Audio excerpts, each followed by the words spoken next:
Hello, everyone, and welcome to the library. As you probably know by now, this means it is either time to read or be read. This week, we are so excited to be celebrating everything Pride. I am your host, Phil Picardi. And I'm Meredith Houston. For this special episode, we are going to be talking about everyone's favorite topic. We're going to be talking about sex work and harm reduction and all of the things that you need to know, because Pride is a time when sex is happening, right? And what's better than being proud in the sex that you have? Amazing. Yeah, so we have two guests joining us today. Writer and activist Jonnson and Sexologist, I love the title, Michelle Hope. Love. What is a sexologist? So what it is I do is I study human sexual behavior and then I teach. I write, I give lectures on everything from bedroom basics to how to keep yourself safe. What are your tips in terms of attending the Pride festivities and having fun and going to the parties? We know that there's often drug use and alcohol in these spaces. What are your guys' tips in particular for safer sex practices? Knowing that safer sex, is a toolkit in multiple things. Talking about PrEP, talking about condom use, whether lube, proper lubrication and not spit. To reduce, right. To reduce your harm, it's really about the reduction of risk and the reduction of harm. Have one person that is not attending Pride know that you're at Pride and be able to contact them. If you're going with a group of people, get on a group chat so you all can kind of connect. If you're meeting someone online, like if you're talking to someone on Grindr or another app, it's good to let a friend know if you're going to go meet up with someone and where you're expected to be. Yep.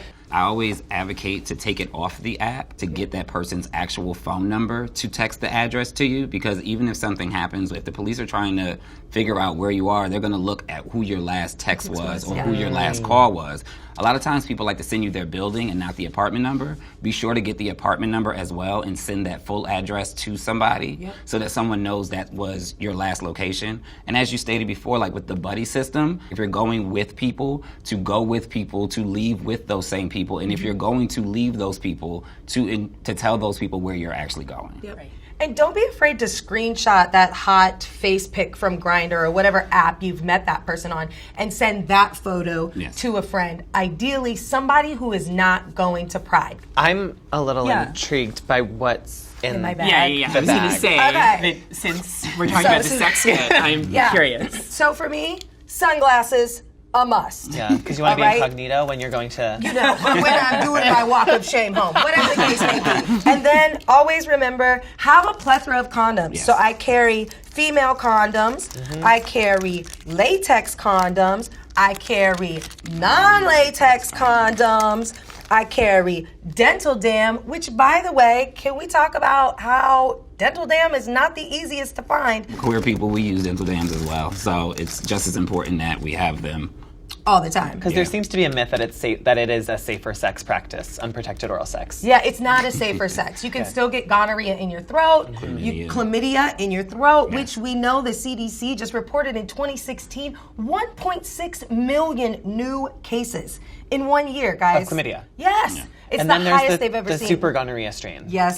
That is not a joke. Yes. It sure is not. It sure is not. And then, the correlation of PrEP and the increase of STIs. So for the kids at home who may not know, PrEP is pre-exposure prophylaxis, which stops the transmission of HIV from a person who is HIV positive to a person who is HIV negative. And so basically you're saying that with the advent of PrEP, which is an incredible, I guess, step forward in the community for HIV prevention, that many people who are on PrEP are now thinking it's safe to not use condoms. Education, unfortunately, is geared towards HIV being like the worst case scenario, and so it's just spearheaded all towards that without also giving the education about the other STIs, hepatitis C, which also is on the rise, especially within the Black queer community.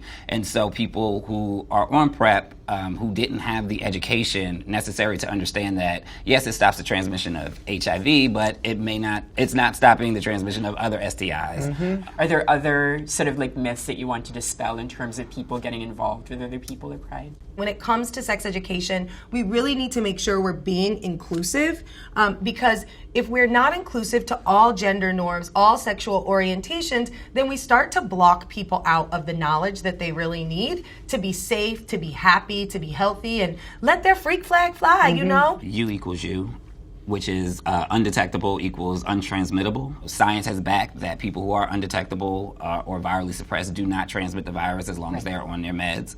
So it's important that we keep pushing that messaging, especially against criminalization, where you still have, I think, 67 laws in 33 states where you can still be criminalized for exposing someone to the risk of HIV, despite the science stating otherwise. So.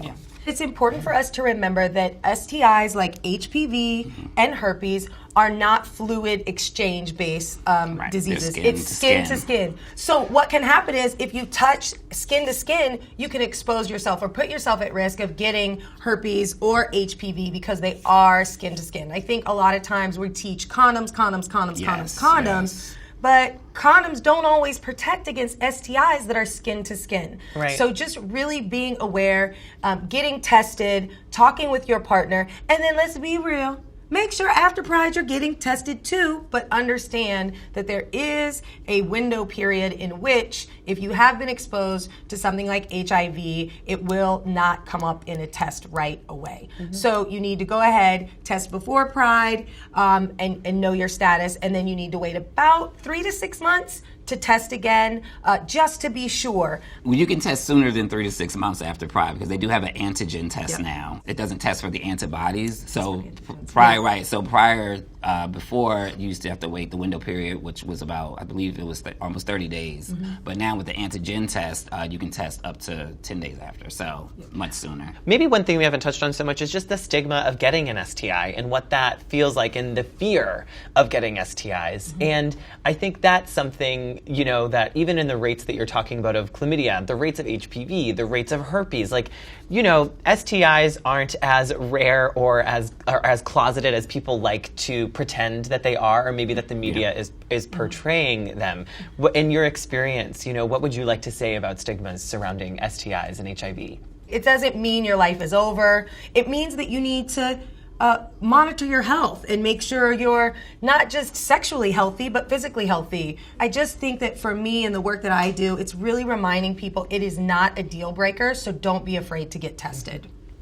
Yeah, it's just unfortunate. It's just so stigmatized that it's like correlated with being dirty or being quote unquote unsafe. I mean, there are a lot of people who have safer sex practices and you can still contract an STI. It's realizing that it's nothing that you did wrong, but it is that first step in you taking accountability for your own safe sex. And getting tested and catching it as soon as you can.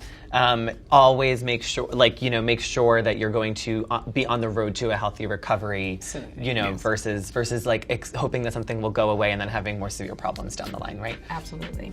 Okay, that's all the time that we have for today. Thank you so much to our lovely guests for joining us, and thank you for watching. We hope that you all have a very sexy and safe Pride. We'll see you next time. Bye. Bye.